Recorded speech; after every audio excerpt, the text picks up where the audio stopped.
एका मुलाने एकदा देवाला विचारलं, देवा, जगात सर्वात मोठं कर्ज कोणतं असतं? देव हसला आणि म्हणाला, आईचं.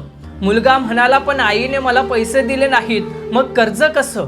देव शांत झाला आणि म्हणाला, तू जन्मलास त्या दिवसापासून तुझ्या आईने तुला श्वासासारखं जपलं.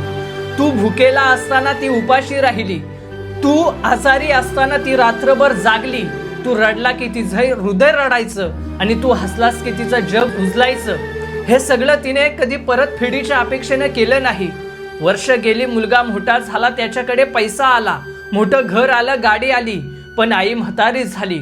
एक दिवस आईने त्याला हळूच विचारलं, बाळा, थोडा वेळ आहे का? तुझ्याशी बोलायचं होतं. मुलगा म्हणाला, आई, आता खूप काम आहे, नंतर बोलू. आई हसली आणि म्हणाली, ठीक आहे बाळा. पण त्यानंतर आधीच आई निघून गेली. आज तो मुलगा लाखोंची कमाई करतो, मोठ्या घरात राहतो, पण रात्री झोपण्याआधी एकटाच रडतो, कारण त्याच्याकडे आता सगळं आहे, फक्त आई नाही. आज त्याला समजतं, जगातलं प्रत्येक कर्ज फेडता येतं, पण आईच्या प्रेमाचं कर्ज कधीच फेडता येत नाही. कारण आई जे देते त्याची किंमत पैशात नसते, ती किंमत असते तिच्या आयुष्याची, तिच्या त्यागाची, तिच्या अश्रूंची आणि तिच्या निस्वार्थ प्रेमाची. म्हणून आई जिवंत असेपर्यंत तिचा हातात घ्या, कारण एक दिवस असा येतो जेव्हा हातात खूप पैसा असतो, पण तो हात धरायला आई नसते, आणि तेव्हाच माणूस खऱ्या अर्थाने गरीब होतो.